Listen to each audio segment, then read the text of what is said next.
Bonjour à tous. Nous allons essayer de voir dans cette partie la définition des différents concepts qui sont en relation avec la conceptualisation de Meurice et pour pouvoir déterminer l'étude des différents modèles conceptuels, logiques, organisationnels et physiques. Alors, c'est quoi un domaine d'étude? Un domaine d'étude est défini par la personne qui analyse la circulation de l'information au sein d'un système d'information.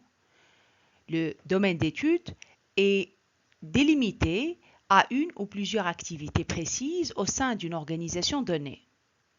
Il doit être toujours clairement défini.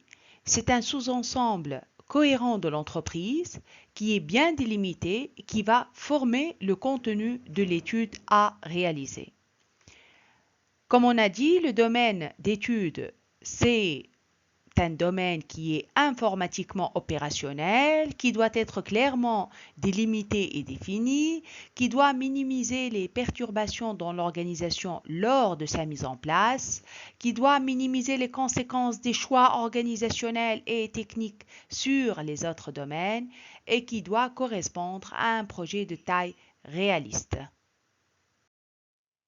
On va prendre maintenant un exemple d'un domaine d'étude. Notre exemple, il concerne le service d'approvisionnement qui a mis en place un diagramme de flux d'informations. Nous remarquons tout d'abord qu'il y a deux types d'acteurs. Des acteurs appelés des acteurs externes et des acteurs appelés des acteurs internes. Alors, les acteurs externes, ce sont les acteurs qui ne font pas partie du domaine d'étude et qui ont des échanges avec les acteurs internes dans le cadre de l'activité étudiée. Des acteurs internes qui font partie du domaine d'étude. Comment on va faire la différenciation? Généralement, les acteurs externes sont représentés sous forme de traits en pointillés et placés hors du domaine, et les acteurs internes sont généralement identifiés à travers ce cercle ou trait continu. Alors, ce que nous pouvons dire dans le cadre donc de ce domaine d'étude, c'est que c'est un domaine qui va étudier généralement la relation entre les fournisseurs et les différents acteurs internes. La question maintenant, quel est le domaine d'étude de ce diagramme des flux d'informations? Et la réponse, ça sera généralement, c'est que ce domaine d'étude, il concerne la gestion des approvisionnements de la société. La deuxième notion qu'on va voir, c'est le domaine d'activité. Alors, le domaine d'activité, c'est quoi? C'est la première étape de la construction d'un système d'information d'une entreprise et qui va essayer d'identifier les différents domaines auxquels on va faire l'étude en question, tels que par exemple le domaine personnel, le domaine budget, le domaine finance, le domaine comptabilité, le domaine d'activité scientifique ou encore le domaine d'activité technique. Et à chaque finalité de l'entreprise, on va donc associer un domaine d'activité. Donc, chaque domaine d'activité, il va être décomposé en grandes fonctions, comme les fonctions de recrutement ou les activités de facturation. Donc, généralement, le domaine d'activité, il est représenté par un ensemble de domaines qui sont en relation avec les différentes activités ou encore finalités que l'entreprise va assurer au sein de l'organisation.